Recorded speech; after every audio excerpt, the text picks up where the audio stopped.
Jamuna auto का chart आज हमने पिक किया है और क्यों हमने इसको बाय किया वो समझते हैं। मैं आपको समझाता हूँ एक-एक करके।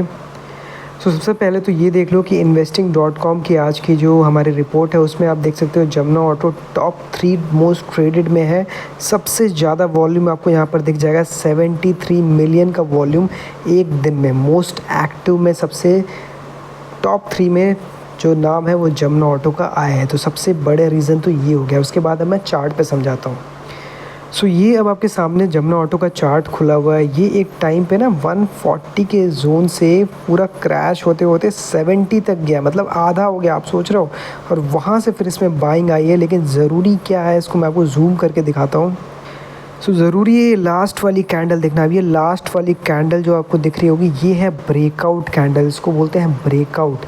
अब ये क्या है ना, बड़ा वीकली कैंडल, इसको मैं आपको डेली पे भी दिखाऊंगा। बट आप देखो कितनी तेज़ी से गिर रहा था, उसके छोटे छोटे कैंडल बन रहे थे।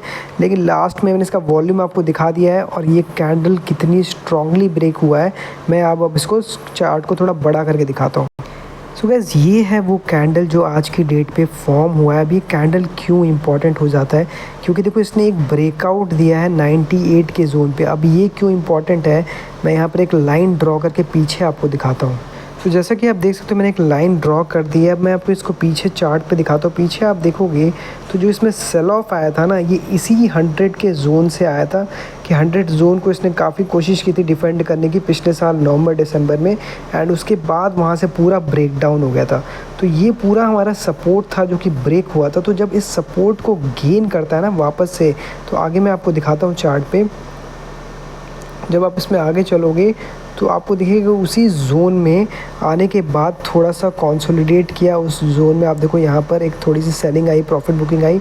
लेकिन अब यहाँ लास्ट में आप देखो कितना स्ट्रॉन्ग ब्रेकआउट है।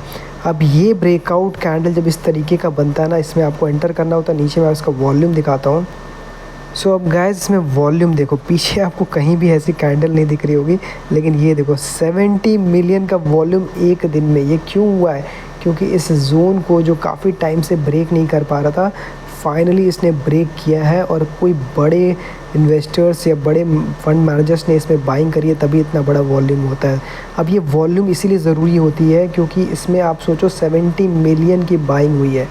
1 मिलियन में 10 लाख शेयर्स होते हैं। आप खुद कैलकुलेट कर लो 70 मिलियन क्या होता है।